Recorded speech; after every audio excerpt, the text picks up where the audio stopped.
اعوذ باللہ من الشیطان الرجیم بسم اللہ الرحمن الرحیم الحمد للہ رب العالمین الرحمن الرحیم مالک یوم الدین ایاک نعبد و ایاک نستعین اہدنا الصراط المستقیم صراط الذین انعمت علیہم غیر المغضوب علیہم ولا الضالین آمین۔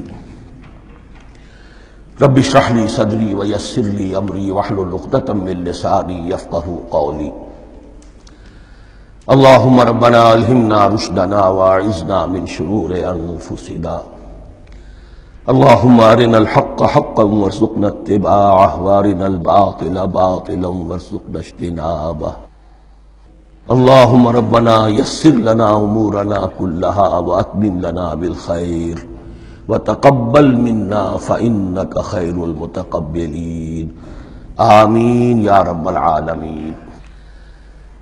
ابھی میں نے سورہ فاتحہ کی تلاوت کی اور آپ نے سماعت فرمائی۔ یہ سورہ مبارکہ مصحف کے اعتبار سے تو پہلی سورت ہے ہی، سب کو معلوم ہے، لیکن یہ بھی نوٹ کر لیجئے کہ یہ نزول کے اعتبار سے بھی سب سے پہلی مکمل سورت جو حضور پر نازل ہوئی وہ یہی ہے۔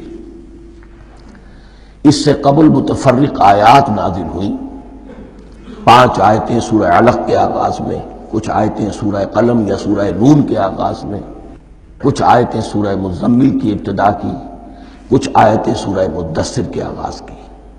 5ویں وحی تقریباً اس پر اجماع ہے کہ یہ سورۃ الفاتحہ کی ہے اور یہ مکمل سورت ہے جو حضور پر نازل ہوئی۔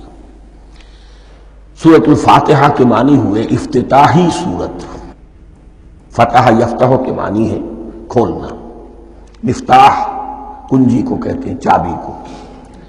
تو یہ اوپننگ سورہ آف دی قرآن، قرآن حکیم کی افتتاحی سورت۔ ویسے جیسا کہ میں تعارف قرآن کے ضمن میں عرض کر چکا ہوں، عربوں کا یہ مزاج تھا کہ جس چیز سے انہیں خصوصی محبت ہوتی تھی اس کے بہت سے نام رکھتے تھے۔ اس کے بھی بہت سے نام ہیں۔ سورۃ الفاتحہ سب سے عام ہے، لیکن الکافیہ، الشافیہ، ام القرآن، اساس القرآن، کم سے کم یہ 4 نام تو میں سمجھتا ہوں کہ ہر مسلمان کو مزید معلوم ہونے چاہیے، اور بھی بہت سے نام۔ اس سورہ مبارکہ کی بالاتفاق و بالاجماع 7 آیتیں ہیں، اگرچہ ان کی ترتیب میں کچھ اختلاف ہے۔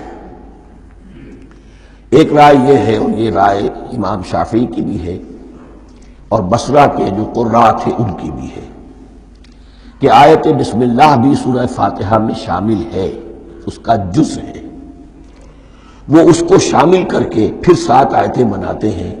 تو آخری جنہیں ہم 2 آیتیں سمجھتے ہیں، صراط الذین انعمت علیہم غیر المغضوب علیہم ولا الضالین، وہ ان کے نزدیک 1 آیت ہے۔